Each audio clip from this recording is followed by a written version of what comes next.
বাংলাদেশ অনূর্ধ্ব-23 পুরুষ ফুটবল দলের সামনে এবার আসছে এশিয়ার সবচেয়ে বড় চ্যালেঞ্জগুলোর একটি 2026 এএফসি আন্ডার-20 এশিয়ান কাপ বাছাই পর্বে। লাল সবুজের তরুণরা নামবে এশিয়ার শক্তিশালী দলগুলোর বিপক্ষে, আর তাদের লক্ষ্য পরবর্তী রাউন্ডে জায়গা করে নেওয়া। তাহলে চলুন জেনে নেওয়া যাক কারা প্রতিপক্ষ, কবে মাঠে নামবে বাংলাদেশ, কোথায় হবে ম্যাচগুলো, আর আমরা দর্শকেরা কোথায় দেখতে পারবো এই রোমাঞ্চকর লড়াই। প্রথমেই গ্রুপের কথা বলি। বাংলাদেশকে রাখা হয়েছে গ্রুপ সিতে।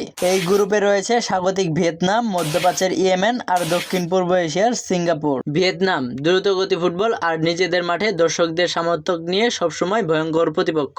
ইয়েমেন শারীরিকভাবে শক্তিশালী দল, হঠাৎ আক্রমণে ম্যাচের মুড ঘুরিয়ে দিতে সক্ষম। সিঙ্গাপুর টেকনিক্যালি দক্ষ, ছোট পাসে খেলা গড়ে তুলতে উস্তাদ। তিনটি প্রতিপক্ষ আলাদা ধাঁচের, আর তাই প্রতিটি ম্যাচে বাংলাদেশের জন্য এক একটা কঠিন পরীক্ষা। এবার আসি ম্যাচ সূচি আলোচনায়। 3 সেপ্টেম্বর বাংলাদেশ সময় সন্ধ্যা 6টায় প্রথম ম্যাচ ভিয়েতনামের বিপক্ষে। 6 সেপ্টেম্বর বাংলাদেশ সময় বিকেল 4টায় দ্বিতীয় ম্যাচ ইয়েমেনের সঙ্গে। 9 সেপ্টেম্বর বাংলাদেশ সময় বিকেল 4টায় গ্রুপের শেষ ম্যাচ সিঙ্গাপুরের বিপক্ষে। সবগুলো ম্যাচেই অনুষ্ঠিত হবে ভিয়েতনামের ফু থাই প্রদেশের ভিয়েট টাই স্টেডিয়ামে, অর্থাৎ সন্ধ্যা আর বিকেলের সময় যেখানে সেখানে বসেই দেখা যাবে অনূর্ধ্ব-23 দলের লড়াই।